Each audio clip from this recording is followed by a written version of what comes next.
ഇന്നത്തെ വീഡിയോയിൽ ഡിസ്കസ് ചെയ്യാൻ പോകുന്നത് ആർടികെ കൊറിയനെ കുറിച്ചാണ്. അപ്പൊ നിങ്ങൾക്ക് ഓൾറെഡി റിഡക്സും റിഡക്സ് ടൂൾ കിറ്റും അറിയായിരിക്കും അല്ലേ? ഇനി അറിയില്ലാത്തവരാണെങ്കിൽ നമ്മുടെ ട്യൂട്ടോറിയൽ ഒന്ന് ചെക്ക് ചെയ്ത് നോക്കിയാൽ മതി. റിഡക്സിന്റെ ഒരു കംപ്ലീറ്റ് ട്യൂട്ടോറിയൽ ചെയ്തിട്ടുണ്ട്. ഡിസ്ക്രിപ്ഷൻ ബോക്സിൽ ഞാൻ ലിങ്ക് കൊടുത്തേക്കാം. ഇതൊരു കണ്ടിന്യൂഷൻ വീഡിയോ ആണ്. അതായത് റിഡക്സ് ടൂൾ കിറ്റ് പ്രൊവൈഡ് ചെയ്യുന്ന ഒരു ബിൽറ്റ് ഇൻ ടൂളാണ് ഈ ആർടികെ കൊറി എന്ന് പറയുന്നത്. അപ്പൊ നിങ്ങൾക്ക് റിഡക്സ് എന്താണെന്ന് അറിയില്ലാതെ ആർടികെ കൊറി പഠിക്കുകയാണെങ്കിൽ ഒന്നും മനസ്സിലാവില്ല. അതുകൊണ്ടാണ്. അപ്പോൾ സിമ്പിൾ ആയിട്ട് എന്താണ് റിഡക്സ് എന്ന് വെച്ചിട്ടുണ്ടെങ്കിൽ റിയാക്ട് ആപ്ലിക്കേഷനിൽ സ്റ്റേറ്റ് മാനേജ്മെന്റിന് യൂസ് ചെയ്യുന്ന ഒരു ലൈബ്രറി ആണല്ലേ. അത് നമ്മളിപ്പോ ഒരു സിമ്പിൾ ആയിട്ടുള്ള ഒരു ആപ്ലിക്കേഷൻ ഒക്കെ എഴുതുന്നുണ്ടെങ്കിൽ യൂസ് സ്റ്റേറ്റും യൂസ് റെഡ്യൂസർ ഹുക്സ് ഒക്കെ യൂസ് ചെയ്തിട്ടായിരിക്കും സ്റ്റേറ്റ് മാനേജ് ചെയ്യുന്നത്. പക്ഷെ നമ്മുടെ ആപ്ലിക്കേഷൻ ഗ്രോ ചെയ്യുന്നതിനനുസരിച്ച്, അതായത് ഇപ്പൊ നമുക്ക് 10 ലെയർ ഉള്ള ഒരു ആപ്ലിക്കേഷൻ എടുക്കുകയാണെങ്കിൽ ഒരു 5ാമത്തെ ലെയറിലുള്ള ഒരു കോമ്പോണന്റിന് ഒരു ഡാറ്റ വേണം. അത് പ്രൊവൈഡ് ചെയ്യുന്നത് ഫസ്റ്റ് കോമ്പോണന്റ് ആണെങ്കിൽ, ഫസ്റ്റ് ലെയറിലുള്ള കോമ്പോണന്റ് ആണെങ്കിൽ ഈ മൾട്ടിപ്പിൾ ലെയറിലേക്ക് ഈ സ്റ്റേറ്റ് ഇങ്ങനെ പാസ് ചെയ്യണം. അതിനെ നമ്മൾ പ്രോബ് ഡ്രില്ലിംഗ് എന്നാണ് ആ ഇഷ്യൂനെ പറയുന്നത്. ഇതിനെ അഡ്രസ് ചെയ്യാൻ വേണ്ടിയിട്ടാണ് നമ്മൾ ഈ റിഡക്സ് ലൈബ്രറി യൂസ് ചെയ്യുന്നത്. അപ്പൊ ഇതിന്റെ ടോപ്പിൽ ബിൽഡ് ചെയ്തിരിക്കുന്നതാണ് റിഡക്സ് ടൂൾ കിറ്റ്. ഇനി എന്താണ് ആർടികെ കൊറി എന്ന് വെച്ചാൽ, നമ്മൾ നേരത്തെ പറഞ്ഞ പോലെ റിഡക്സ് ടൂൾ കിറ്റ് പ്രൊവൈഡ് ചെയ്യുന്ന ഒരു ബിൽറ്റ് ഇൻ ടൂൾ ആണിത്. നമ്മുടെ API കോൾസിൽ ഡാറ്റ ഫെച്ചിങ്ങിനെയും ക്യാഷിങ്ങിനെയും സിംപ്ലിഫൈ ചെയ്യാൻ വേണ്ടിയിട്ടാണ് യൂസ് ചെയ്യുന്നത്. ഇനി നമ്മൾ ഇതിന്റെ കീ ഫീച്ചേഴ്സ് നോക്കുവാണെങ്കിൽ ഇത് ഈ API കോൾസിനെ സിംപ്ലിഫൈ ചെയ്യുന്നുണ്ട്. അതുപോലെ തന്നെ റിഡൻഡന്റ് ആയിട്ടുള്ള API കോൾസിനെ പ്രിവെന്റ് ചെയ്യാൻ വേണ്ടിയിട്ട് ഡാറ്റ ക്യാഷ് ചെയ്യുന്നുണ്ട് ഓട്ടോമാറ്റിക്കലി. ഓട്ടോമാറ്റിക് ആയിട്ടുള്ള ഡാറ്റ റീഫെച്ചിങ് നടക്കുന്നുണ്ട്. ഇനി UI അപ്ഡേറ്റ്സ് ആണെങ്കിലും ഒപ്റ്റിമിസ്റ്റിക് അപ്ഡേറ്റ്സ് ആണ് ഇത് പ്രൊവൈഡ് ചെയ്യുന്നത്. അതുപോലെ തന്നെ ഡാറ്റ മ്യൂട്ടേഷൻ ആണെങ്കിലും ബിൽറ്റിംഗ് സപ്പോർട്ട് പ്രൊവൈഡ് ചെയ്യുന്നുണ്ട്. അതായത് പോസ്റ്റ്, പുട്ട്, പാച്ച്, ഡിലീറ്റ് എല്ലാം ഇത് തന്നെ പ്രൊവൈഡ് ചെയ്യുന്നുണ്ട്. ഫെച്ച് മാത്രമല്ല. ഇതൊക്കെയാണ് ആർടികെ കൊറിന്റെ ബേസിക് ഡെഫിനിഷൻ. ഇനി ഇത് എങ്ങനെയാണ് ഡാറ്റ ഫെച്ച് ചെയ്യുന്നത്, ഡാറ്റ മ്യൂട്ടേഷൻ ചെയ്യുന്നത്, അതുപോലെ തന്നെ ഓട്ടോമാറ്റിക് ആയിട്ടുള്ള റീഫെച്ചിങ്ങും ക്യാഷിംഗ് ഒക്കെ എങ്ങനെയാണ് നടക്കുന്നത് എന്നുള്ളത് നമുക്ക് നോക്കാം. ഞാൻ ഇവിടെ കോഡ് എഡിറ്റർ ആയിട്ട് യൂസ് ചെയ്യുന്നത് വിഷ്വൽ സ്റ്റുഡിയോ ആണ്. അതിൽ ആർടികെ കൊറി എന്ന് പറഞ്ഞിട്ട് ഒരു ഫോൾഡർ ക്രിയേറ്റ് ചെയ്തിട്ട് ഇമ്പോർട്ട് ചെയ്തിട്ടുണ്ട്. അതിൽ VT യൂസ് ചെയ്തിട്ട് ഒരു റിയാക്ട് ആപ്ലിക്കേഷൻ ക്രിയേറ്റ് ചെയ്തിട്ടുണ്ട്. ഇത് എപ്പോഴും നമ്മൾ ചെയ്യുന്ന ആയതുകൊണ്ടാണ് ഞാൻ കാണിക്കാത്തത് ഈ സ്റ്റെപ്പ്. നിങ്ങൾക്ക് അറിയില്ലെങ്കിൽ പ്രീവിയസ് വീഡിയോസ് ചെക്ക് ചെയ്താൽ മതി കേട്ടോ. ഒരു സിംഗിൾ കമാൻഡേ ഉള്ളൂ. npm create vtet latest എന്ന് പറഞ്ഞിട്ടുള്ള കമാൻഡ് യൂസ് ചെയ്തിട്ട് നമുക്ക് ഈ ആപ്ലിക്കേഷൻ ക്രിയേറ്റ് ചെയ്യാം. അതിനകത്ത് ഡിപ്പെൻഡൻസീസ് ഇൻസ്റ്റാൾ ചെയ്തിട്ടുണ്ട്. ഇനി നമുക്ക് നെക്സ്റ്റ് സ്റ്റെപ്പ് റിഡക്സും അതുപോലെ തന്നെ റിഡക്സ് ടൂൾ കിറ്റും സെറ്റ് ചെയ്യണം അല്ലേ. അതിൽ അവരുടെ ഒഫീഷ്യൽ ഡോക്യുമെന്റേഷനിൽ പോവുക. ഞാൻ ഇതിന്റെ ലിങ്ക് ഡിസ്ക്രിപ്ഷൻ ബോക്സിൽ കൊടുത്തേക്കാം. അതിന്റെ അകത്ത് ക്വിക്ക് സ്റ്റാർട്ട് എന്ന് പറഞ്ഞിട്ടുള്ള ടാബിൽ നോക്കിയിട്ടുണ്ടെങ്കിൽ ഒരു സിംഗിൾ കമാൻഡ് ഉണ്ട്. അതായത് npm install redux /toolkit react Redux. ഈ ഒരു കമാൻഡ് യൂസ് ചെയ്തിട്ട് നമുക്ക് ഇൻസ്റ്റാൾ ചെയ്യാം. നമുക്ക് റിയാക്ട് കൊറിക്ക് വേണ്ടിയിട്ട് സെപ്പറേറ്റ് പാക്കേജ് ഒന്നും വേണ്ട. ഇത് തന്നെ പ്രൊവൈഡ് ചെയ്യുന്ന ബിൽറ്റ് ഇൻ ടൂൾ ആണ് നമ്മൾ നേരത്തെ പറഞ്ഞ പോലെ. സോ ഈ കമാൻഡ് കോപ്പി ചെയ്യുക, വിഷ്വൽ സ്റ്റുഡിയോന്റെ ടെർമിനൽ എടുത്ത് പേസ്റ്റ് ചെയ്തിട്ടുണ്ടെങ്കിൽ ആ ഒരു പാക്കേജും ഇൻസ്റ്റാൾ ആവും. അപ്പൊ അത് ഞാൻ ഓൾറെഡി ചെയ്തിട്ടുണ്ട്. എന്റെ package.json ഫയൽ ചെക്ക് ചെയ്തിട്ടുണ്ടെങ്കിൽ റിഡക്സ് ടൂൾ കിറ്റ് 2.2.7 ആണ് വേർഷൻ. അതുപോലെ തന്നെ റിയാക്ട് റിഡക്സിന്റെ ലേറ്റസ്റ്റ് വേർഷൻ 9.1.2. ഇത് രണ്ടും ഇൻസ്റ്റാൾ ചെയ്തിട്ടുണ്ട്. ഇതാണ് റിഡക്സ് സെറ്റപ്പ് ചെയ്യേണ്ട ബേസിക് സ്റ്റെപ്പ്. ആ ഒരു സിംഗിൾ കമാൻഡ് മതി കേട്ടോ. ഇനി നമുക്ക് കോഡിംഗ് സ്റ്റാർട്ട് ചെയ്യാം. ഫസ്റ്റ് നമുക്ക് റിഡക്സിൽ എന്താ ചെയ്യേണ്ടത്, സ്റ്റോർ ക്രിയേറ്റ് ചെയ്യണം അല്ലേ. അപ്പൊ സ്റ്റോർ ക്രിയേറ്റ് ചെയ്യാൻ വേണ്ടിയിട്ട് ഞാൻ സോഴ്സ് ഫോൾഡറിന്റെ അണ്ടറിൽ ഒരു ആപ്പ് എന്ന് പറഞ്ഞിട്ട് ഒരു ഫോൾഡറും കൂടെ ക്രിയേറ്റ് ചെയ്യുവാണ്.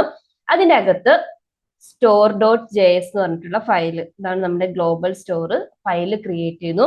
ഇനി ഒരു സ്റ്റോർ എങ്ങനെയാണ് ക്രിയേറ്റ് ചെയ്യുന്നത്, റിഡക്സ് ടൂൾ കിറ്റിന് കോൺഫിഗർ സ്റ്റോർ എന്ന് പറഞ്ഞിട്ടുള്ള ആ ഒരു മെത്തേഡിനെ ഇമ്പോർട്ട് ചെയ്യണം അല്ലെ. നെക്സ്റ്റ് ഈ മെത്തേഡിനെ നമ്മൾ ഇൻവോക്ക് ചെയ്യണം. Export const store equal to configure store മെത്തേഡിനെ കോൾ ചെയ്യുക. നമുക്കറിയാം ഒരു ഒബ്ജക്റ്റ് ആയിരിക്കും ഇതിന്റെ പാരാമീറ്റർ ആയിട്ട് പാസ് ചെയ്യുന്നത്. ഇതിന്റെ അകത്താണ് നമ്മൾ റെഡ്യൂസേഴ്സിനെ കൊടുക്കുന്നത്.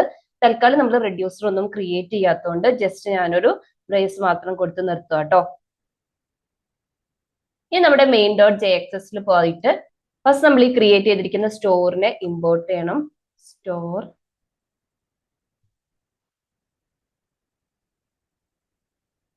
നെക്സ്റ്റ് പ്രൊവൈഡർ കോമ്പോണന്റിനെ ഇമ്പോർട്ട് ചെയ്യണം. അത് ബിൽറ്റ് ഇൻ കോമ്പോണന്റ് ആണ്. റിഡക്സ് അറിയുന്നവർക്ക് അറിയായിരിക്കും അല്ലെ. അത് കഴിഞ്ഞ് നമ്മുടെ എൻറ്റയർ ആപ്ലിക്കേഷനെ ഈ പ്രൊവൈഡർ യൂസ് ചെയ്തിട്ട് റാപ്പ് ചെയ്യണം. അപ്പോഴേ നമ്മൾ ഈ ഗ്ലോബൽ സ്റ്റോർ എൻറ്റയർ ആപ്ലിക്കേഷനെ ആക്സസ് ചെയ്യാൻ വേണ്ടി പറ്റുള്ളൂ. അത് കഴിഞ്ഞ് ഈ സ്റ്റോർ പ്രോപ്പർട്ടി ആയിട്ട് പാസ് ചെയ്ത് കൊടുക്കുക.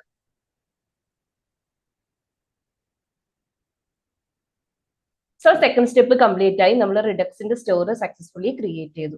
അടുത്ത സ്റ്റെപ്പ് നമ്മൾ API സ്ലൈസ് ക്രിയേറ്റ് ചെയ്യണം. അവിടെയാണ് നമ്മൾ ആക്ച്വലി RTK query യൂസ് ചെയ്യുന്നത്. അതായത് RTK query യൂസ് ചെയ്തിട്ട് ഒരു API എൻഡ് പോയിന്റിൽ നിന്ന് എങ്ങനെയാണ് ഡാറ്റ ഫെച്ച് ചെയ്യുന്നത് നോക്കാം. അതിന് വേണ്ടിയിട്ട് ഞാനൊരു ഡമ്മി URL ആണ് യൂസ് ചെയ്യുന്നത്. ഇതിപ്പോ നമ്മൾ പ്രീവിയസ് വീഡിയോയിലൊക്കെ യൂസ് ചെയ്ത സെയിം ഡമ്മി URL തന്നെ. അതായത് ഇതിന്റെ ലിങ്ക് ഞാൻ ഡിസ്ക്രിപ്ഷൻ ബോക്സിൽ കൊടുത്തേക്കാം. ഇതിനകത്ത് നമുക്ക് റെസിപ്പീസ്, പ്രോഡക്ട്സ് എന്നൊക്കെ പറഞ്ഞിട്ടുള്ള ഡാറ്റ കിട്ടും ജസ്റ്റ് ടെസ്റ്റ് ചെയ്യാൻ വേണ്ടിയിട്ട്. അതിൽ നമ്മൾ ഇന്ന് യൂസ് ചെയ്യുന്നത് പ്രോഡക്ട്സ് URL ആണ്. ഇതിനകത്ത് ചെക്ക് ചെയ്തിട്ടുണ്ടെങ്കിൽ ഒരു പ്രോഡക്റ്റിന്റെ complete details, ID, title, description, price including അതിന്റെ തംബ്നെയിൽ വരെ കൊടുത്തിട്ടുണ്ട്. സോ ഈ ഒരു URL നിന്നാണ് നമ്മൾ ഡാറ്റ ഫെച്ച് ചെയ്യാൻ പോകുന്നത്.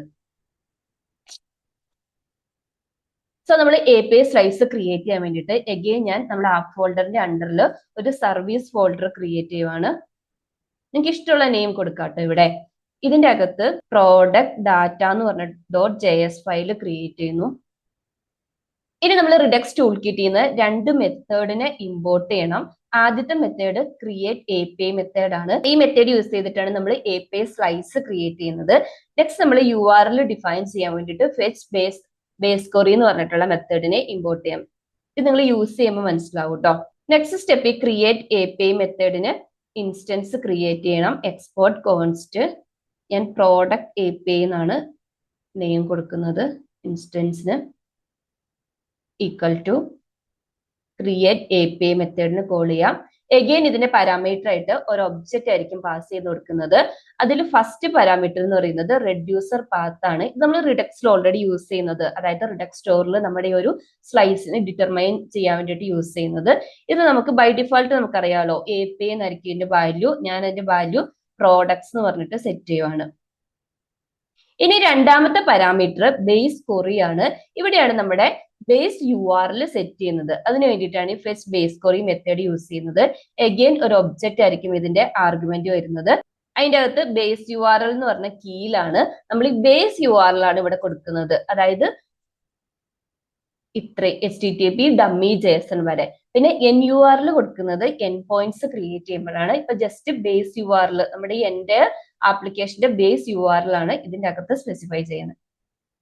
ഓക്കെ, അപ്പൊ അത് ക്ലിയർ ആയില്ലേ? അപ്പൊ ആദ്യം നമ്മൾ റെഡ്യൂസർ പാത്ത് സെറ്റ് ചെയ്തു, രണ്ടാമത്തത് ബേസ് URL സെറ്റ് ചെയ്തു. അടുത്തതാണ് എൻഡ് പോയിന്റ് ഫംഗ്ഷൻ. ഇതൊക്കെ ബിൽറ്റ് ഇൻ ആയിട്ടുള്ള കീവേഡ്സ് ആണ് കേട്ടോ.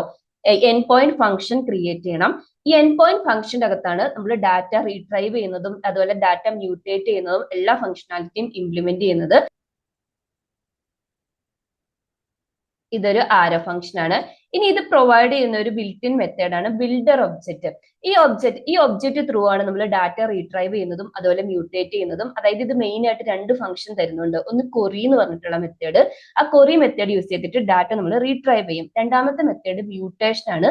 അത് യൂസ് ചെയ്തിട്ടാണ് ഡാറ്റ നമ്മൾ പോസ്റ്റ് ചെയ്യുന്നത്, അതായത് അപ്ഡേറ്റ് ചെയ്യുന്നത്. അപ്പൊ നമ്മൾ ഇപ്പൊ യൂസ് ചെയ്യാൻ പോകുന്നത് ഡാറ്റ റീട്രൈവൽ ആയതുകൊണ്ട് query മെത്തേഡ് ആണ്. സോ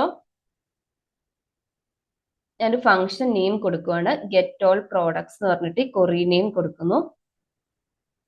ഇത് എന്തിനാന്ന് ഞാൻ പറയാം. ഇനി ബിൽഡർ ഒബ്ജക്റ്റിന്റെ query ഫംഗ്ഷനെ കോൾ ചെയ്യാം.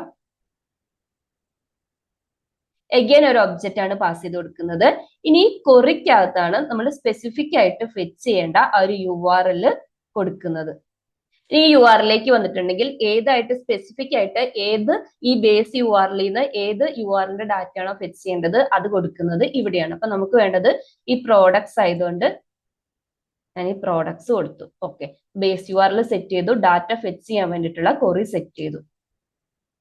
ഫൈനലി നമുക്ക് ഇതിനെ എക്സ്പോർട്ട് ചെയ്യണം. ഇനി എക്സ്പോർട്ട് ചെയ്യുന്നത് എങ്ങനെയാന്ന് വെച്ചിട്ടുണ്ടെങ്കിൽ വൺസ് ഇത് എക്സിക്യൂട്ട് ചെയ്യുമ്പോൾ റിഡക്സ് ടൂൾ കിറ്റ് ഒരു ഹുക്ക് ജനറേറ്റ് ചെയ്യും ഓരോ queryക്കും കറസ്പോണ്ടിങ് ആയിട്ട്. അപ്പൊ ഹുക്ക് നമുക്കറിയാലോ, അത് സ്റ്റാർട്ടിങ്ങിൽ യൂസ് എന്ന് പറഞ്ഞിട്ടുള്ള കീവേഡ് ഉണ്ടാവും. ഇനി query ആണോ മ്യൂട്ടേഷൻ ആണോ എന്ന് ബേസ് ചെയ്തിട്ട് query ആണെങ്കിൽ യൂസ് query എന്ന് പറഞ്ഞിട്ട് ഒരു വേർഡും കൂടെ അതിലേക്ക് അപ്പൻഡ് ചെയ്യും. ഇൻ ബിറ്റ്വീൻ എന്താന്ന് വെച്ചാൽ നമ്മൾ ഈ കൊടുത്തിരിക്കുന്ന ഈ ഒരു എൻഡ് പോയിന്റിന്റെ ഈ query നെയിം ഇല്ലേ, അതും കൂടെ അതിന്റെ നടുക്ക് സെറ്റ് ചെയ്യും. സെറ്റ് ചെയ്യുമ്പോൾ ഫസ്റ്റ് ലെറ്റർ ക്യാപിറ്റൽ ലെറ്റർ ആയിരിക്കും. മനസ്സിലായല്ലോ? ഫസ്റ്റ് ഹുക്കിന് യൂസ് സെറ്റ് ചെയ്യുന്നു, പിന്നെ query. ഇനി മ്യൂട്ടേഷൻ ആണ് വരുന്നതെങ്കിൽ, സബ്ഡേഷൻ ആണെങ്കിൽ നമ്മുടെ ഒരു ബിൽഡർ മെത്തേഡിനെ മ്യൂട്ടേഷന് വേണ്ടിയിട്ടാണ് കോൾ ചെയ്യുന്നതെങ്കിൽ ഇവിടെ മ്യൂട്ടേഷൻ ആയിരിക്കും, അല്ലെങ്കിൽ query ആയിരിക്കും വരുന്നത്. ഇൻ ബിറ്റ്വീൻ നമ്മൾ ആ കൊടുത്തിരിക്കുന്ന query നെയിം കൊടുക്കുക. സോ നമ്മൾ എക്സ്പോർട്ട് ചെയ്യണം. കോൺസ്റ്റ് ഇപ്പൊ ഞാൻ പറഞ്ഞ പോലെ use get all products query equal to product API. First letter capital ആയിരിക്കും. സോ ഇങ്ങനെയാണ് നമ്മൾ റിഡക്സ് ടൂൾ കിറ്റ് യൂസ് ചെയ്തിട്ട് ഡാറ്റ ഫെച്ച് ചെയ്യുന്നത്. മെയിൻ ആയിട്ട് രണ്ട് ഫംഗ്ഷൻ ആണ്, create APIയും fetch base ക്വറിയും.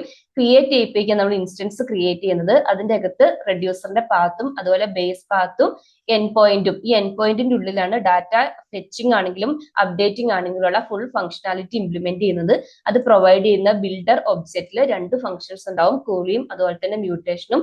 Query use ചെയ്തിട്ട് ഡാറ്റ റീട്രൈവ് ചെയ്യും. എഗെയിൻ അതിന്റെ അകത്ത് ഈ ക്വറി റിട്ടേൺ ചെയ്യുന്നത് സ്പെസിഫിക് ആയിട്ടുള്ള ആ ഒരു എൻ പോയിന്റ് ആയിരിക്കും റീട്രൈവ് ചെയ്യുന്നതിന്റെ. സോ ഇത് നമുക്ക് എൻറ്റയർ ഡാറ്റ തരും. ഇനി ഡാറ്റ ഡിസ്പ്ലേ ചെയ്യാൻ വേണ്ടിയിട്ട് ഞാനൊരു കോമ്പോണന്റും കൂടെ ക്രിയേറ്റ് ചെയ്യുവാണ്. സോഴ്സ് ഫോൾഡറിന്റെ അണ്ടറിൽ ഒരു കോമ്പോണന്റ് ഫോൾഡർ ക്രിയേറ്റ് ചെയ്യുന്നു. ഈ കോമ്പോണന്റ് ഫോൾഡറിന്റെ അകത്ത് all products dot jxs file create ചെയ്യുവാണ്. ഇനി RIFC കോഡ് സ്നിപ്പറ്റ് യൂസ് ചെയ്തിട്ട് നോർമൽ ഒരു റിയാക്ടിന്റെ കോമ്പോണന്റ് ക്രിയേറ്റ് ചെയ്യുന്നു. ഇനി ഇതിന്റെ അകത്ത് നമ്മളിപ്പോ ക്രിയേറ്റ് ചെയ്ത് വെച്ചിരിക്കുന്ന use get all product query എന്ന് പറഞ്ഞിട്ടുള്ള ആ ഒരു API അല്ലേ, അതിനെ API സ്ലൈസിനെ ഫസ്റ്റ് ഇമ്പോർട്ട് ചെയ്യാം. പിന്നെ നമ്മൾ സാധാരണ ചെയ്യുന്ന പോലെ തന്നെ, അതായത് കോൺസ്റ്റ് ഇത് റിട്ടേൺ ചെയ്യുന്ന ഈ API റിട്ടേൺ ചെയ്യുന്ന ഡാറ്റനെ ഡീസ്ട്രക്ചറിങ് ചെയ്യാം കേട്ടോ. ഡാറ്റേനെ എടുക്കുന്നു, അതുപോലെ തന്നെ ഈസ് എറർ ആണോ എന്ന് ചെക്ക് ചെയ്യുന്നു. അതുപോലെ ഈസ് ലോഡിങ്, എന്റെ എറർ സ്റ്റേറ്റും ലോഡിങ് സ്റ്റേറ്റും അപ്ഡേറ്റ് ചെയ്യാൻ വേണ്ടിയിട്ട് യൂസ് ഗെറ്റ് ഓൾ പ്രോഡക്ട്സിനെ കോൾ ചെയ്യാം. റിട്ടേൺ ചെയ്യുന്ന ഡാറ്റ, അതുപോലെ തന്നെ എറർ സ്റ്റേറ്റ്, ഈസ് ലോഡിങ്, ഇത്രയും കാര്യങ്ങൾ ഡീസ്ട്രക്ചറിങ് ചെയ്തെടുത്തു. ഫസ്റ്റ് നമുക്ക് രണ്ട് കാര്യങ്ങൾ ചെക്ക് ചെയ്യണം. ഈസ് എറർ ആണെന്നുണ്ടെങ്കിൽ ജസ്റ്റ് എറർ എന്നും പറഞ്ഞിട്ടൊരു ഡിവിഷൻ ക്രിയേറ്റ് ചെയ്ത് റിട്ടേൺ ചെയ്യണം. എറർ വൈൽ ഫെച്ച് എന്ന് കൊടുക്കുന്നു.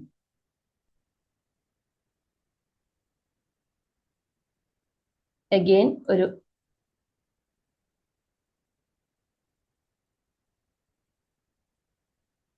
ഡിവിഷൻ ക്രിയേറ്റ് ചെയ്തിട്ട് ലോഡിംഗ് സെറ്റ് ചെയ്ത് കൊടുക്കാം. ഇനി ഫൺസ് ഡാറ്റ ഫെച്ച് ചെയ്തിട്ടുണ്ടെങ്കിൽ, ഇനി ഡാറ്റ എങ്ങനെയാ വരുന്നതെന്ന് വെച്ചിട്ടുണ്ടെങ്കിൽ ഇവിടെ കണ്ടില്ലേ, പ്രോഡക്ട്സ് എന്ന് പറഞ്ഞിട്ട് ഒരു കീ ഉണ്ടാവും. ഇതിൽ അറേ ഓഫ് ഒബ്ജക്ട്സ് ആയിട്ടായിരിക്കും ഡാറ്റ. നിങ്ങൾക്ക് അറിയില്ലാത്തവർക്ക് വേണ്ടിയിട്ടോ, ഞാൻ എപ്പോഴും ഈ ഒരു URL തന്നെ യൂസ് ചെയ്യുന്നതുകൊണ്ട് നിങ്ങൾക്ക് കുറെ പേർക്കെങ്കിലും ഇത് അറിയായിരിക്കും. അപ്പൊ അറേ ഓഫ് ഒബ്ജക്റ്റ് ആയിട്ടായിരിക്കും റിട്ടേൺ ചെയ്യുന്നത്. ഫസ്റ്റ് സോ എന്തായിരിക്കും, ഈ പ്രോഡക്ട്സ് കീ ഉണ്ടാവും അല്ലെ, പ്രോഡക്ട്സിന്ന് മാപ്പ് ചെയ്യുക, അതായത് ഓരോ പ്രോഡക്റ്റിനെ ആയിട്ട് ഫെച്ച് ചെയ്യാം.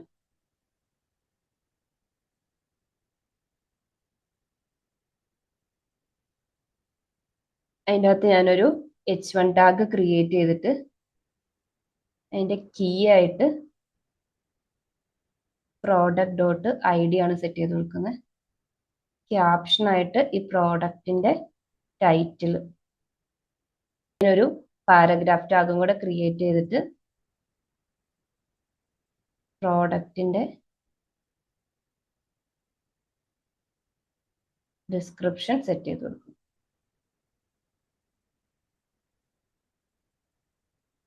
ഇനി ഫൈനലി നമ്മൾ app.jxsന്റെ ഫയലിൽ വന്നിട്ട് ഈ ഒരു കോമ്പോണന്റിനെ ഇമ്പോർട്ട് ചെയ്ത് യൂസ് ചെയ്യാം. Import all product from ./component/all products. ഇനി ഇതിനെ ജസ്റ്റ് കോൾ ചെയ്യാം, all products. ഇത് നമുക്ക് ബ്രൗസറിൽ വന്നിട്ട് ഒന്ന് ചെക്ക് ചെയ്ത് നോക്കാം. റിഫ്രഷ് ചെയ്യുവാണെങ്കിൽ ലോഡിങ് വന്നു. നമ്മൾ ആ കൊടുത്തിരിക്കുന്ന പ്രോഡക്ട്സിന്റെ ടൈറ്റിലും അതുപോലെ തന്നെ ഡിസ്ക്രിപ്ഷനും വന്നിട്ടുണ്ട്. ആദ്യമൊക്കെ കുറെ യൂസ് ചെയ്തിട്ട് ഇപ്പൊ ഡാറ്റ ഇങ്ങനെയാണ് ഫിക്സ് ചെയ്യുന്നത്. നെക്സ്റ്റ് വീഡിയോയിൽ നമുക്ക് ഡാറ്റ എങ്ങനെയാണ് അപ്ഡേറ്റ് ചെയ്യുന്നത്, ഡാറ്റ പോസ്റ്റ് ചെയ്യുന്നത്, ഡിലീറ്റ് ചെയ്യുന്നത് എന്നൊക്കെ ചെക്ക് ചെയ്ത് നോക്കാം കേട്ടോ. അപ്പൊ ഇന്നത്തെ വീഡിയോ നിങ്ങൾക്ക് യൂസ്ഫുൾ ആണെന്ന് ലൈക്ക് ചെയ്യുക, സബ്സ്ക്രൈബ് ചെയ്യാത്തരുന്ന സബ്സ്ക്രൈബ് ചെയ്ത് സപ്പോർട്ട് ചെയ്യുക. താങ്ക്